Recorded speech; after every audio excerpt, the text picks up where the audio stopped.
So I've got some new updates on the Galaxy S26 Ultra. Let's get into it. What's up guys, Sal here. So first things first, the S26 launch timeline has been a mess. We've seen a lot of back and forth on this. Initially, the word was that the launch would be pushed to February with the actual release happening in March. Then a separate report showed up saying, nope, nothing major is changing. It will launch more or less on schedule, maybe just a week later than when the S25 launched. And now we're right back where we started.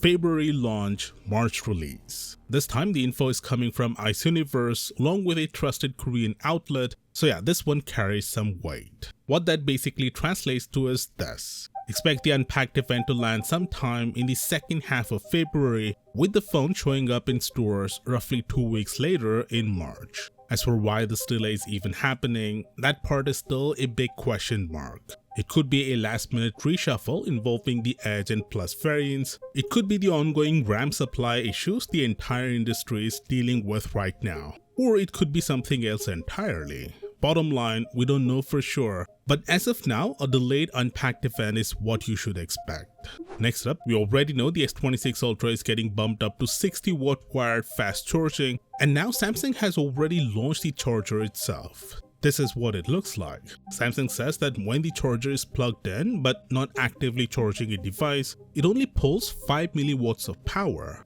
That's 0.005 watts. In real world terms, that's basically nothing. Now, there's this idea that fast charging somehow destroys your battery faster, but a popular YouTuber called HTX Studio actually tested this properly. They ran a 2-year experiment across 40 different phones, comparing fast charging to slow charging to see if there was any difference. After hundreds of charge cycles, the results were pretty straightforward. Fast charging did not cause noticeably more battery degradation than slow charging. Phones that were fast charged lost almost the same amount of battery capacity as the ones charged slowly. The difference between the two groups was tiny. So no, the 60-watt fast charging on the S26 Ultra is not gonna harm your battery health. The impact is basically negligible.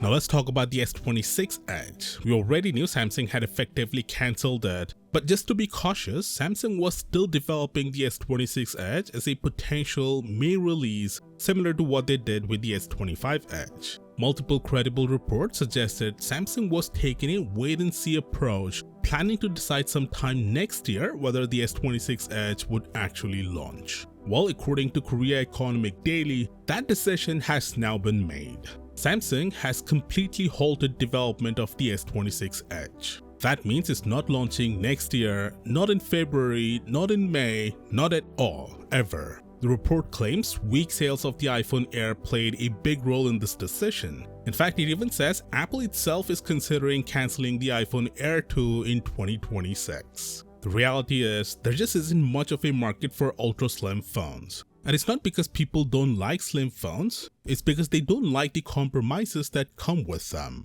Moving on, Google recently pulled up something that for years, Apple fans were told was impossible. They made AirDrop work with Android using QuickShare. At first, this feature was limited to Pixel 10 devices, but now Qualcomm has confirmed that this is coming to all Android phones running Snapdragon. That means this is no longer a Pixel thing, this is an Android thing. And that's a big deal. One of Apple's strongest locking tools just stopped being exclusive. And once the ecosystem advantage is gone, Apple doesn't get to hide behind exclusivity anymore. Now it's straight competition, hardware versus hardware, software versus software, pricing versus pricing. And that's why this matters, not because file sharing is exciting, but because control just slipped. And when control slips, the entire ecosystem argument starts to look a lot weaker. With that said, Samsung is currently running some pretty insane holiday deals. We're talking a flat $720 off the Z Fold 7, $250 off the Watch 8 Classic, and $90 off the Buds 3 Pro. If you're interested, the link is down in the description. And finally, even though the One UI 8 beta is already live, Samsung is still keeping 6 features completely under wraps, all of which are set to debut with the Galaxy S26 Ultra. Click right here and I'll see you there.